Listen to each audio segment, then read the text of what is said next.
പ്രിയമുള്ള ദൈവമക്കളെ, യേശുക്രിസ്തുവിൻ്റെ നാമത്തിൽ ഞാൻ നിങ്ങൾക്ക് വന്ദനം ചെയ്യുന്നു. ദൈവം നമ്മളെ ധാരാളമായി അനുഗ്രഹിക്കട്ടെ. നമ്മുടെ ജീവിതത്തിൽ പലപ്പോഴും നമ്മൾ നന്മ ചെയ്തിട്ട് തിന്മ അനുഭവിക്കുന്ന അനുഭവങ്ങൾ നമ്മുടെ ജീവിതത്തിൽ വരാറുണ്ട്. എല്ലാവരും നമ്മളെ ഒറ്റപ്പെടുത്തുന്ന സാഹചര്യം നമ്മുടെ ജീവിതത്തിൽ വരാറുണ്ട്. നമ്മൾ എത്ര ദൈവസന്നിധി പ്രാർത്ഥിച്ചാലും വിശുദ്ധിയോട് നിന്നാലും നമ്മൾ വചനപ്രകാരമൊക്കെ ജീവിച്ചാലും ഒറ്റപ്പെടുന്ന ചില അനുഭവങ്ങൾ നമ്മുടെ ജീവിതത്തിൽ വരാറുണ്ട്.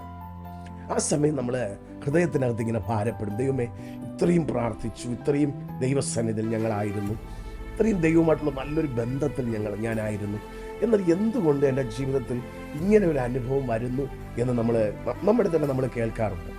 എന്നാൽ അതിന് ദൈവത്തിന് നമ്മുടെ പറയാനൊരു മറുപടിയുണ്ട്. നീ ചോദിക്കുന്നില്ലേ, ദൈവസന്നിധി എത്രയും വിശ്വസ്തനായിരുന്നു, എന്നിട്ടും എന്തുകൊണ്ട് എൻ്റെ ജീവിതത്തിൽ ഇങ്ങനെ സംഭവിച്ചു എന്ന്?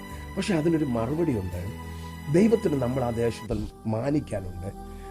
നമ്മൾ അനുഭവിക്കുന്ന കഷ്ടതയിൽ കൂടെ മറ്റു ചിലർ ദൈവത്തെ അറിയാനുണ്ട്. അപ്പോസ്തല പ്രവൃത്തികളുടെ പുസ്തകം 28-ാം അധ്യായം നമ്മൾ വായിക്കുമ്പോൾ അവിടെ പൗലോസിന്റെ ജീവിതത്തിൽ വന്ന ഒരു വേദനയും എന്നാൽ അവൻ ഒറ്റപ്പെട്ടതും അതിനുശേഷം അവന്റെ ജീവിതത്തിൽ വന്ന നന്മകളും നമുക്ക് കാണുവാൻ കഴിയുന്നുണ്ട്. ഇവിടെ കപ്പലുടഞ്ഞ് പൗലോസും കൂടെയുള്ളവരും മെലിത്ത എന്നൊരു ദ്വീപിലേക്ക് കയറി വരികയാണ്. അവിടുത്തെ ബർബരന്മാർ പൗലോസിന്റെ അസാധാരണ ദയ കാണിക്കുന്നു. പൗലോസ് മഴയും ശീതവും കാരണം ആ തണുപ്പുള്ളത് കൊണ്ട് കുറെ വിറക് വാരി തീയിലിടുകയാണ്. അപ്പോഴൊരു പാമ്പ് ആ ചൂട് നിമിത്തം പൗലോസിന്റെ കൈക്ക് കയറി ചുറ്റുകയും. പക്ഷെ പൗലോസ് അവിടെ നന്മയാണ് ചെയ്തത്. അതിനു മുമ്പ് വായിക്കുമ്പോഴും കപ്പലിൽ യാത്ര ചെയ്യുമ്പോൾ പൗലോസ് ദൈവശബ്ദം കേൾക്കുന്നു, മറ്റുള്ളവർക്ക് നന്മ ചെയ്യുന്നു, പൗലോസ് പലരെയും ബലപ്പെടുത്തുന്നു.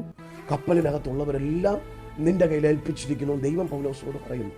എന്നാൽ ഈ മെലിത്ത ദ്വീപിനകത്ത് വരുമ്പോഴേ പൗലോസ് അവിടെ നന്മ ചെയ്യുകയാണ്. കുറെ വിറക് വാരി തീയിലിട്ട് ചൂടുണ്ടാക്കുകയാണ്. മഴയും ശീതവും കാരണം തണുപ്പ് മാറ്റുവാൻ വേണ്ടി പൗലോസ് അത് ചെയ്യുകയാണ്. എന്നാൽ അതുവരെയും എല്ലാവരും പൗലോസിനോട് കൂടെ ഇരിക്കുകയായിരുന്നു. എന്നാൽ അവന്റെ കൈക്ക് അണല് ചുറ്റിയപ്പോൾ എല്ലാവരും പറയാൻ തുടങ്ങി, ഇവന് ഒരു കുലപാതകനാണ്, സംശയമില്ല, കടലിൽ നിന്ന് രക്ഷപ്പെട്ടിടും, ദേവി ഇവനെ ജീവിച്ചിരിപ്പാൻ സമ്മതിക്കുന്നില്ല, ഇവനിപ്പോൾ വീർക്കും, ചാകും എന്നൊക്കെ മനുഷ്യൻ പറയുമ്പോഴും പൗലോസ് കർത്താവിൽ ആശ്രയിക്കുകയായിരുന്നു. പൗലോസ് ഉടനെ അവന്റെ കൈക്ക് പറ്റിയ ആ അണലിയെ അവൻ തീയിൽ കുടഞ്ഞെറിഞ്ഞു. അടുത്ത് കാണുന്നു പൗലോസിന് ഒരു ദോഷവും വന്നില്ല. അടുത്ത് നമ്മൾ കാണുന്നു പൗലോസിന് ദോഷം വരുന്നില്ല എന്ന് കണ്ടപ്പോൾ എല്ലാവരും മനസ്സ് മാറി പൗലോസിന് ദേവൻ എന്ന് പറയുന്നു. അപ്പോ ദൈവത്തെ സേവിക്കുന്ന, ദൈവത്തെ ആരാധിക്കുന്ന ദൈവമക്കളുടെ ജീവിതത്തിൽ വരുന്ന എല്ലാ വേദനകൾക്കും കർത്താവ് ഒരു മറുപടി കണ്ടിട്ടുണ്ട് എന്നുള്ളതാണ്.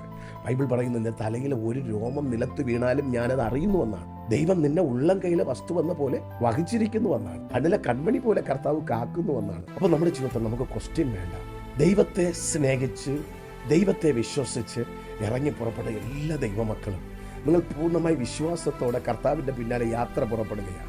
കർത്താവ് ഒരിക്കലും തിന്മയ്ക്കായിട്ട് ചെയ്യത്തില്ല, എല്ലാം നന്മയ്ക്കായിട്ട് ചെയ്യത്തുള്ളൂ. ദൈവത്തെ സ്നേഹിക്കുന്ന ദൈവമക്കളുടെ ജീവിതത്തിൽ വരുന്ന ഓരോ പ്രതികൂലങ്ങളുടെ പിന്നിലും, വരുന്ന ഓരോ തിന്മകളുടെ പിന്നിലും ഒരു വലിയ ജയമുണ്ട്. നിശ്ചയമായി ജീവിതത്തിലൊരു ഭാരം വന്നതുകൊണ്ട് എന്തുകൊണ്ട് ഇങ്ങനെ വന്നു എന്ന് കേൾക്കുന്ന ദൈവമക്കളുടെ ജീവിതത്തിൽ ഒരു അത്ഭുതത്തെ ദൈവം വെച്ചിട്ടുണ്ട്. നിശ്ചയമായ അത്ഭുതത്തിൻ വഴിയിൽ ദൈവം നിങ്ങളെ നടത്തട്ടെ. കർത്താവ് നിങ്ങളെ അനുഗ്രഹിക്കട്ടെ. ആമേൻ.